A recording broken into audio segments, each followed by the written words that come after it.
Salam sehat teman-teman dan Bapak Ibu Guru. Pada kesempatan kali ini, saya ingin berbagi tentang percobaan koligatif larutan. Untuk percobaannya sendiri, alat yang kita perlukan adalah plastik bening atau plastik es, pengadu atau sendok kecil, sendok makan, gelas plastik atau wadah, kompor, dan mengatur waktu. Untuk bahannya sendiri kita membutuhkan es, gula, dan garam dapur, air suling, larutan gula, larutan NaCl, tepung terigu, obat tetes luka, dan air liur. Untuk cara melakukan percobaan pertama ini, yang harus kita lakukan pertama kali adalah menyiapkan berbagai bahannya. Kita siapkan dulu air suling dengan cara memasukkan air ke dalam plastik bening kurang lebih sebanyak 4 cm. Sekalian kita siapkan untuk larutan gula dan garam. Caranya adalah dengan mencampurkan air sebanyak 1/5 gelas dan garam atau gula sebanyak setengah sendok teh. Setelah bahan-bahan sudah disiapkan, barulah kita bisa memulai percobaan kita yang sebenarnya. Tidak lupa, kita juga harus menyiapkan larutan pendinginnya. Cara membuatnya adalah kita memasukkan butiran kecil es ke dalam wadah sampai kira-kira 3/4-nya. Lalu tambahkan 8 sendok garam kerasa, lalu kita aduk sampai rata. Selanjutnya, kita masukkan plastik air suling ke dalam cairan pendingin dan aduk menggunakan sendok kecil dengan cara menggerakkannya naik turun. Setelah itu, kita hitunglah waktu yang akan digunakan air dalam plastik sampai membeku.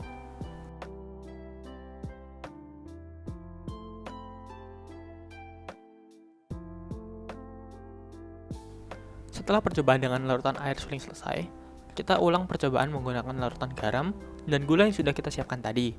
Tidak lupa, kita buat cairan pendingin sendiri agar suhu bisa tetap optimal.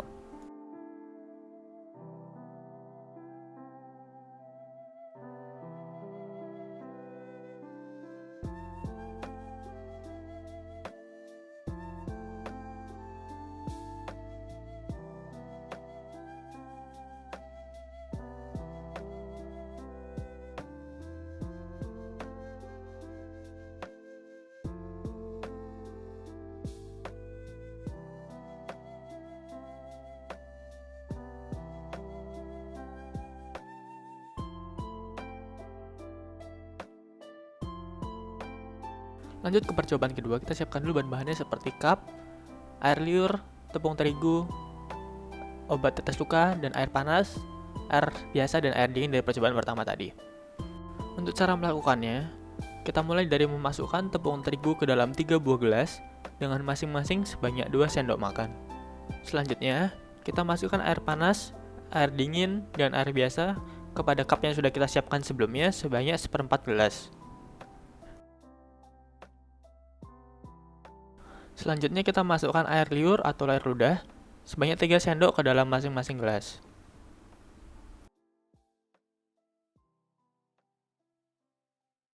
Tidak lupa kita masukkan 2 tetes iodium atau obat luka ke dalam masing-masing gelas. Setelah itu, kita goyangkan masing-masing gelas agar terjadi homogenisasi. Setelah persiapan selesai, kita amati gelas selama 5 menit sekali dan membandingkan perubahan warna yang terjadi pada masing-masing gelas.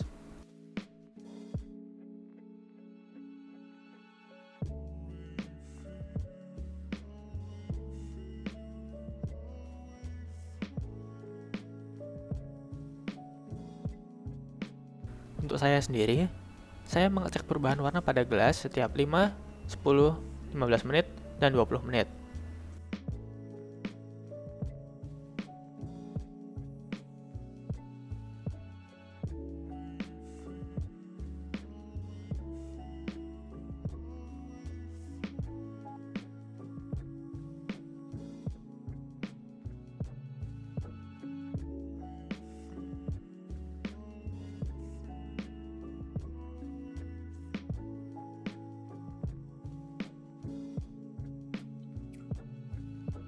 Halo teman-teman, jadi kita bakal membahas tentang percobaan tadi. Kita mulai dari percobaan pertama dulu. Di sini kita bisa lihat ada foto air garam, dan air gula hasil percobaannya. Untuk hasilnya sendiri, air suling itu hanya membutuhkan waktu 8 menit untuk membeku, sedangkan larutan gula membutuhkan waktu 15 menit, dan larutan NaCl membutuhkan waktu 21 menit. Kita akan membandingkan waktunya larutan gula dibandingkan dengan air murni.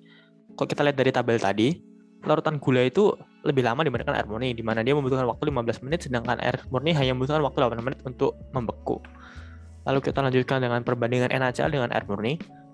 Bisa dibilang kalau ini perbandingannya lumayan jauh ya, di mana NaCl itu membutuhkan waktu sekitar 21 menit untuk membeku, sedangkan larutan air murni itu hanya membutuhkan waktu 8 menit untuk membeku. Untuk perbandingan larutan gula dengan larutan NaCl, kita bisa lihat dari tabel tadi juga pertama. Kalau misalnya larutan NaCl itu membutuhkan waktu 21 menit dibandingkan larutan gula yang hanya membutuhkan waktu 15 menit. Kenapa hal ini bisa terjadi? Hal ini terjadi karena kedua larutan ini mempunyai titik didih yang berbeda. Di mana titik didih ini semakin rendah, maka semakin lama juga larutan itu dapat membeku.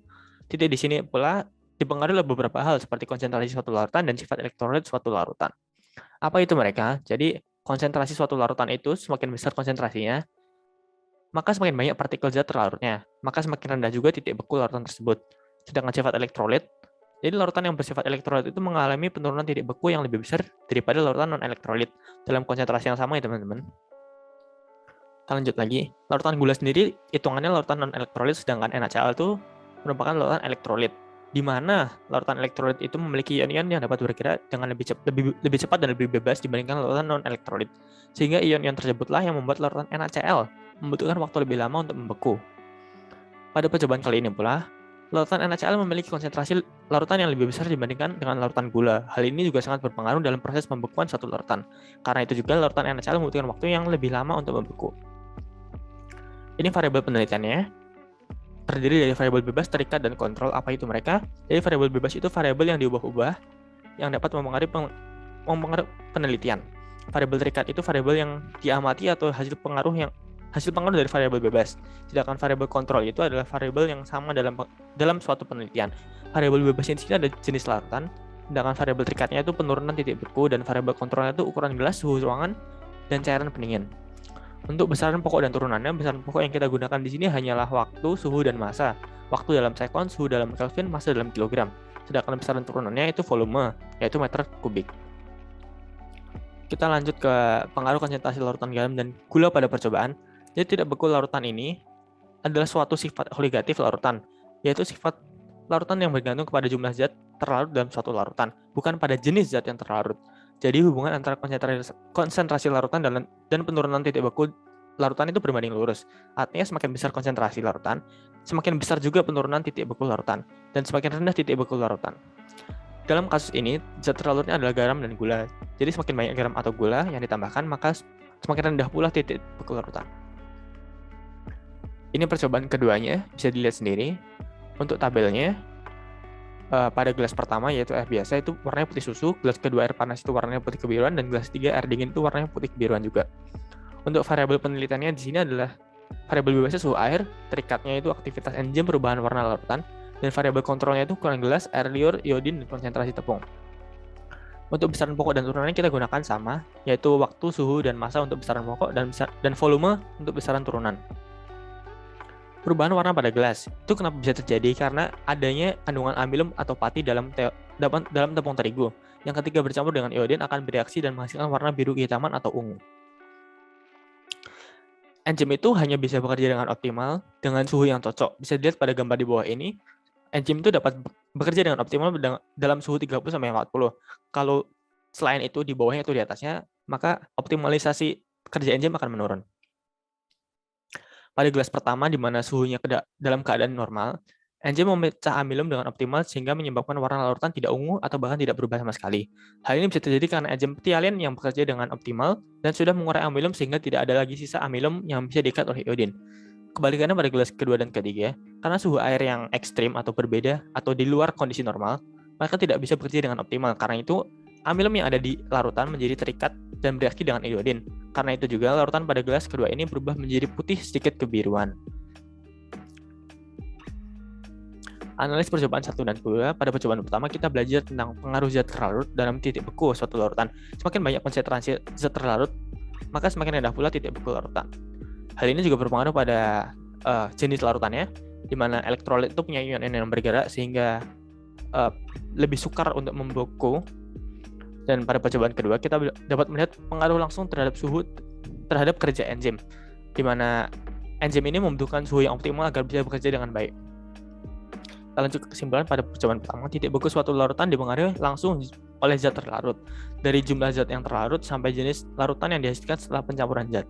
Pada percobaan kedua, kerja enzim dipengaruhi langsung oleh suhu. Dengan suhu yang pas, maka enzim dapat bekerja dengan baik. Sebaliknya, jika suhu terlalu ekstrim, maka enzim tidak dapat bekerja dengan baik. Terima kasih teman-teman, nama saya Faisal Alvin Winisandra.